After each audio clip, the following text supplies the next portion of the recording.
one of the most important brands in the eyes of clients in terms of helping bring value to their business. Now, while some things haven't changed, many things have. The value of our brand is not just tied to our products. It's not just tied to the advertising that we do. It's tied to the essence of what we are working with you in the way we serve our customers. And much has changed because in a digital world, in a digital environment that we're in today, the way clients expect to be served, the way they make decisions, the way they find out information, the way they compare one company to another is done in a completely different way today than it was done, say, 5 years ago. In a digital environment, it's done in a way that customers expect to have a conversation. Clients expect to have a personalized experience. The days of running events for events' sake, of building tactics and blasting them out and hoping some of them stick, those are gone. Clients have become much more sophisticated. The age of cloud and the age of digital has changed everything. And so while we may have, and we do have, the strongest portfolio of services and offerings of any company in the world, the way we have to communicate in a clear, in a compelling, and a more differentiated fashion has to change and evolve too. And I've spoken with many of you. You see this, you understand this, and you know that together we need to build upon each other's strengths in terms of the ways that we deliver and bring value to our clients. So let's talk about some of the things that we're doing and how it affects the relationship we have with arguably the most valuable asset, our business partners, and the teaming that we do together. We've made some very conscious decisions to shift the spending and the resources and the skill and talent of our marketing teams to spend much more time and much more effort and much more investment over the target of the growth areas in the business, which of course are all about data and cloud and engagement. We've made very specific shifts, and we're going through an organizational change that will allow us to be much more focused. And the business changes in the new organization Jenny talked about, this lines up very clearly with that. It's not enough just to say we've moved the resources and moved the money. We really have to talk about how we engage with our clients, because all of this has changed. Do you know 61% today, 61% by a recent study estimates that the budgets in IT are now controlled by line of business? Now, I don't know about you, but the experience I have with the customers that I engage and interact with, every one of them is under pressure with their IT spending. The CIO's budget is not going up. It's best it's staying flat. But new projects and new decisions are being driven by line of business who are trying to transform their business and be more competitive and get a competitive advantage. And so our conversation, of course, will always reach and compare feature to feature and why our product is better than competitor A or B. But at the end of the day, it's about what is the compelling value of working with IBM. It's really about a partnership with our client, in particular as it relates to the line of business. And all customers today are not looking for a buying moment. They're looking for an experience that is going to help them be better at their craft. And so expertise and subject matter domain expertise becomes critical. Now, we all know this, but do we really change our behavior to reflect what we know? 70% of business decisions are now being made, 70% of that journey happens by clients engaging and self-educating themselves on the web before they ever contact the vendor. So by the time they go to your website or our website, they're 2/3 of the way already decided. That's a pretty tough hand to overcome if we're not doing the job to reach them digitally, to help them learn and help them build skills and help them understand what about IBM offerings are uniquely differentiated. They're relying on social media. As you know, they're relying on blogs. They're relying on content. Content has now become king. It's not good enough to just create things for the sake of activity and hope that it sticks. So let's talk about some of the things that we're going through and how we can work together with all of our partners to build these skills. First, this is the discussion we're having with our teams right now as we go through this transformation in our company. What's the most important thing? The absolute most important thing is, do you really understand the customer? I'm going to say that I think I understand a lot about what's important to you, but I am scared to death about giving this presentation that am I really connecting with you about what's important to you, or I'm just talking about what's easy for me to talk about. It's completely different. It's about understanding a level of detail of the behavior of a buyer and what drives them to make decisions. And do we do that well? Do we understand that clients want to build their skills and have a relationship? They do want to have a relationship over a long term, but they want to do it to get better at their craft. And how effective do we engage? And how about working together? How effective are we engaging clients where they're spending their time? And that's in the world of digital. So as we talk about transforming the practice of marketing inside the IBM company, there are a couple of principles that are absolutely critical. Principle number one is it has to be client-centric. Now, you know that, and I know that. But do we really change our behavior to reflect that? What is client-centric? Is client-centric saying the same message applies to all buyers? Well, wait a minute, there are different buyer types. There's a new buyer that hasn't had an experience with us or your firm before. There's a buyer type that's bought something from us, but maybe there's a huge cross-sell and upsell opportunity. And then, of course, we don't have enough of them. No company does. But there's the most loyal client. And how do we leverage that relationship to have them advocate for us? But it's not enough to say there are three buyer types, because they're also, in this term we're starting to use inside of our company, is about buyer cohorts. And you say, what the heck is a buyer cohort? A cohort is the behavior that a group of buyers in a given area reflects. And this notion of cohort says the behavior, as an example, let's talk about one. Let's say I'm a prospect for SoftLayer. Well, what's the message I want to lead with, both in marketing and in sales? Well, probably would be a good idea to know where is this group of customers, of prospects coming from. Do they have a bias and an experience with Amazon? Or do they believe, I like to think about SoftLayer, but I'm scared to death about security in the cloud? Obviously, the messages have to be customized to the specific buyer behavior, because if you don't go to that level of detail, and to do that requires a deep understanding of your portfolio, of your offerings, and as you heard people like Mark Van Zadelhoff say yesterday, a very deep understanding of the marketplace. So you can compare your value proposition to our competitors and be very convincing to a precise, detailed level at the cohort level of why IBM.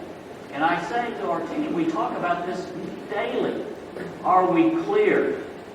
Is it compelling, the argument we make? And is it differentiated to our competitors? And then how do we get this message out?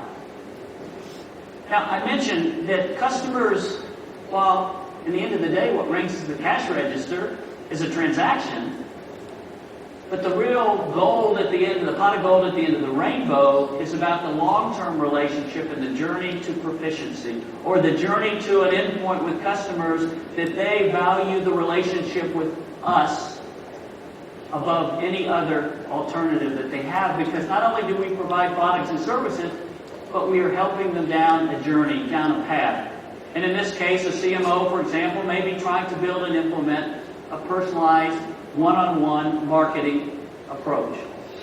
Well, let's start with how we help them with email campaigns, and then omni-channel integration.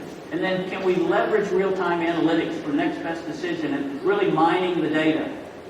These are things all of us, if we're going to be effective and take the opportunity that we've heard about today, all of us have to do. And our job at IBM is to not only transform ourselves into this new world of digital and taking advantage of the new buyers that are there today, but it's to work with you to make sure that we're leveraging the skills that collectively we all share. So it's about learning with each engagement. And you could use this in terms of, is it the customer who's learning, or is it we that are learning? And it should be both. Now, customers want to progress at their pace.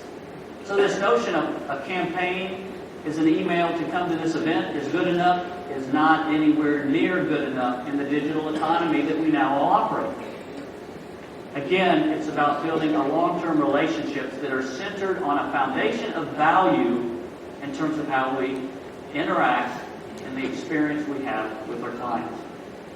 Now let's talk a little bit about digital. We've made a lot of progress. I'm pretty proud of the progress that we've made in terms of digital, but we are just starting. And you say, well, how about the Watson Analytics launch? How about the Verse launch? How about Bluemix in the machine that is now going and driving marketing? Bluemix is literally 100% digital marketing effort.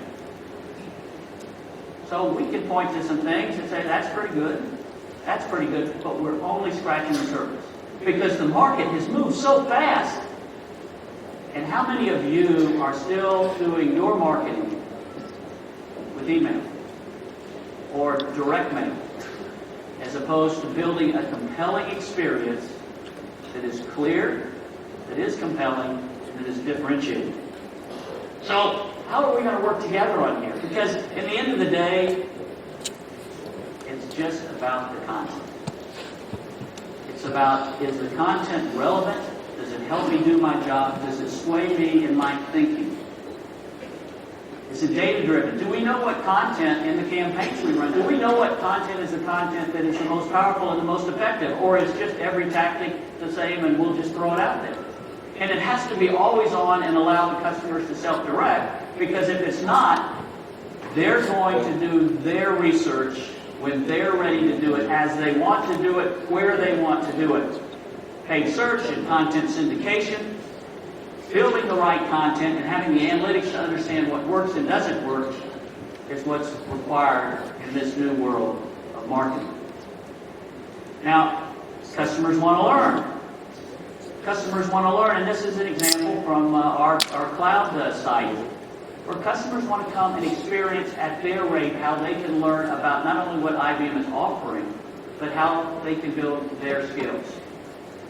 We're building assets that are in kind of bite-sized chunks. We call it snackable, that you can use in your campaigns to go take this and incorporate them into your campaigns. And we're building a library of assets through an IBM content marketing platform that will help our business partners design and build their skills.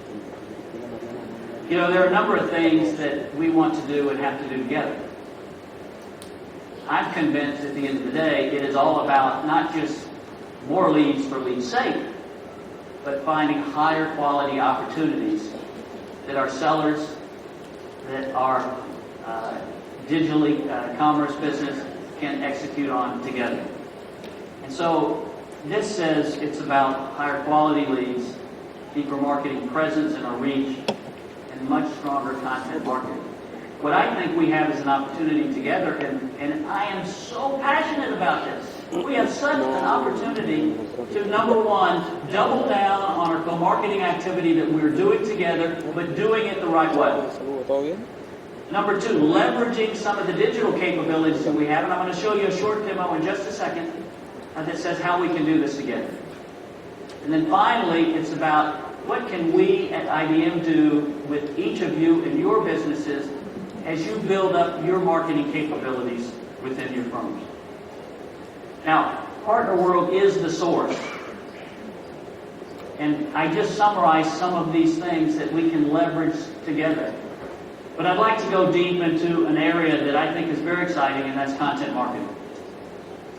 We have a platform called IBM Digital Content Marketing. There are 4,000 companies, 4,000 of you that are using this and are leveraging this today. That's the good news. But the bad news is we have 60,000 business partners. So I'm going to show you an example.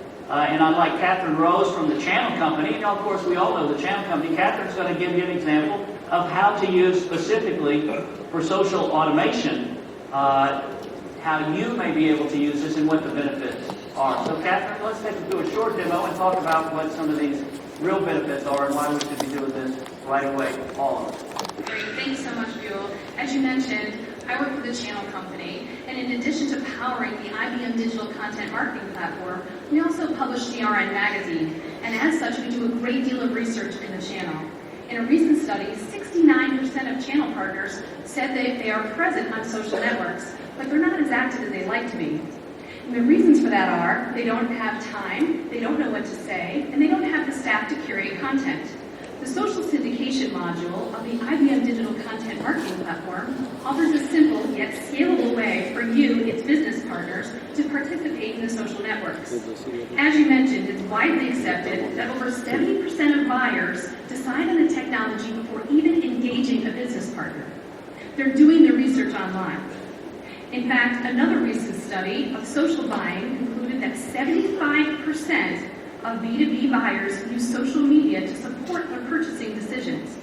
This potential impact on your bottom line makes it critical to be present and engage on social networks. Using all of the pieces of the IBM social content module, in addition to the content marketing platform, web syndication, email, and now social media, will help you stay top of mind as buyers make their way through their buying journey. Now I'm going to show you a quick demo of how easy it is to get set up and publish content to your social networks. Simply log into the platform and navigate to the Social tab and click Account Settings. In this area, you can connect your social accounts. The platform currently supports Twitter and LinkedIn, the two most effective B2B social networks. Once you click Add Account, you'll be prompted to authorize the application. You can connect as many Twitter and LinkedIn accounts as you like. Next, customize your publishing experience by selecting the time zone, the days of the week, and the number of posts you want to push through your social networks. The next step in customizing your publishing experience is selecting the content categories that most closely match your go-to-market strategy. Through the platform, IBM provides you with pre-written, engaging thought leadership content that's designed to drive traffic and demand through your websites. Once you've set your customized publishing experience, it's time to start posting content. You can post content in one of three ways. One, you can send now, and the content gets posted immediately to the social networks of your choice.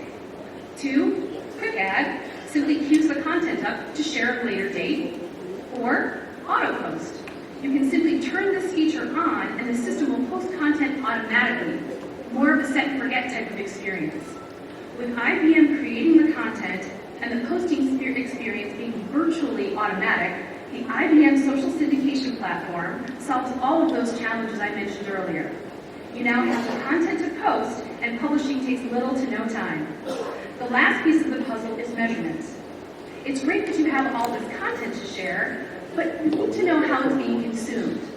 In the activity feed area, you can quickly see how your posts are doing. You see the number of retweets, favorites, comments, and clicks, allowing you to measure the effectiveness of your program.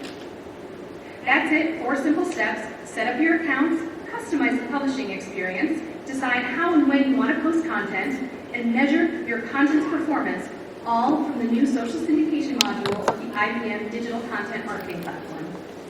Great job. Great job. So